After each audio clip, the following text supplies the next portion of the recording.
کیا ایسا پاسبل ہے کہ ہم نے چونکہ ایک جگہ مسجد کی جگہ خرید لی، لوگ سمجھیں کہ اب یہ جگہ جو ہے وہ تھوڑا سا وہاں سے نمازیوں کو آنے میں تکلیف ہو رہی ہے، اور دوسری ایک جگہ بڑی مل رہی ہے، ہوادار بھی ہے، ویسٹ اوپن بھی ہے، اچھا پلاٹ بھی ہے، تو جب منہدم کر ہی رہے تو یہاں سے مسجد کو ہی ختم کر دیں اور اس کو دوسری جگہ بنا لیں؟ ایسا کبھی نہیں ہو سکتا کہ اچھا، جو جگہ مسجد کے لیے وقف ہو گئی وہ تا قیامت مسجد ہے. اچھا، اور مسجد کی جو ہے وہ آبادی ضروری ہے. قرآن پاک کی آیات بھی پچھلے سلسلے میں بیان کی گئی تھی کہ جو مسجد میں اللہ تعالیٰ کا ذکر ہونے سے روکے اس کے بارے میں وعید قرآن پاک میں بیان کی گئی. مسجد کو جو آباد کرنے والے ان کی فضیلت قرآن پاک میں بیان ہوئی.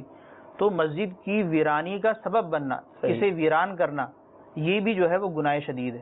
تو مسجد ہی کو جو ہے بالکل ویران کر دینا اور اس مسجد کو چھوڑ کر دوسری جگہ مسجد بنا لینا، اگر وہ سونے چاندی اور ہیرے جواہرات کی بھی مسجد دوسری بنا لی جائے، لیکن جو پہلے جگہ مسجد تھی وہ اس کو باقی رکھنا مسلمانوں پر فرض ہوگا. اگر ویران کریں گے تو سخت حرام فعل اور شدید گناہ ہوگا. یوں غور کر لیجئے کہ جو ویران مسجد ہونے لگی ہے اس کو آباد کرنا فرض ہے. صحیح. اگر یہ جملہ یاد کر لیں کہ جو مسجد جو ہے ویران ہونے لگی ہے اس کو آباد کرنا فرض، اور نئی مسجد کسی اور جگہ بنانا یہ عام حالات میں مستحب ہوتا ہے. جہاں ضرورت ہے تو واجبات میں سے بھی ہو جائے گا کہ ہر ایسے محلے میں یا جہاں مسجد نہیں ہے اور لوگوں کو نماز کے لیے جو ہے وہ جماعت کے لیے مسجد کی حاجت ہے وہاں مسجد بنانی چاہیے، لیکن عام حالات میں مسجد بنانا مستحب.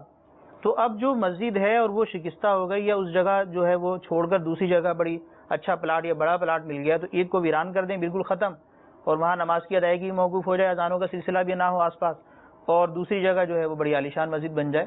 تو وہاں جو ایسے لوگ ہوں گے کہ جو ایک ویرانی کا سبب بنیں گے دوسری جگہ مستحب پر عمل کریں گے تو انہیں احمق کہا جا سکتا ہے کہ وہ ایک مسجد کے جو آباد کرنے کی کا ان پر جو حکم تھا فرض، وہ اس فرض کے تارک ہیں، اور فرض کا ترک کرنا جو ہے وہ شدید حرام ہوتا ہے.